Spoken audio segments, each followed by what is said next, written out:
AC भीषण गर्मी में आपको ठंडा रखने के लिए सबसे बेहतरीन उपायों में से एक है, लेकिन इसके साथ ही एक बड़ी समस्या है, बिजली का बिल। एसी चलाना जेब पर काफ़ी भारी पड़ता है।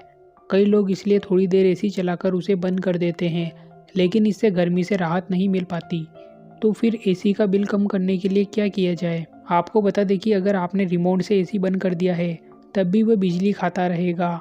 कई लोगों की शिकायत रहती है कि एसी कम देर चलाने के बाद भी उनका बिजली बिल काफ़ी ज़्यादा आ रहा है। तो चलिए आपको बताते हैं कि एसी का कम इस्तेमाल करने के बाद भी बिजली का बिल अधिक क्यों आता है। ज़्यादातर लोग एसी को बेडरूम में लगवाते हैं। रात को सोते समय या ज़रूरत न होने पर वो एसी को रिमोट से बंद कर देते हैं और ऐसे में वह एसी का मेन स्विच को बंद करने का कष्ट नहीं उठाते।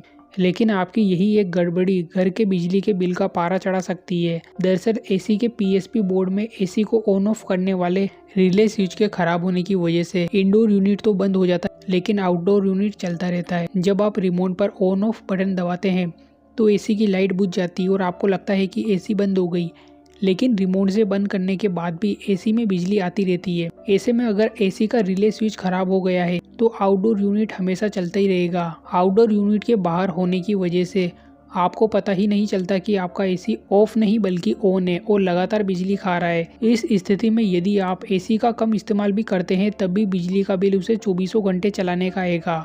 बचने के लिए आप एसी को रिमोट से बंद करने के बाद मेन स्विच से भी बंद करने की आदत डालें। एसी को मेन लाइन से बंद करते ही उसमें करंट जाना बंद हो जाता है और अगर रिले स्विच में गड़बड़ी आ गई है तो आउटडोर यूनिट में लगा कंप्रेसर काम नहीं करेगा। आपको जानकारी होनी चाहिए कि कंप्रेसर के लगातार चलने से उसके जल्दी खराब होने की संभावना बढ़ जाती है। ऐसे में आपको अधिक बिजली के साथ कंप्रेसर को ठीक करने की भी दोहरी मार पड़ सकती है। तो कुल मिलाकर एसी को रिमोट से बंद करने के बाद मेन स्विच से भी बंद करिए, इससे बिजली का बिल कम आएगा।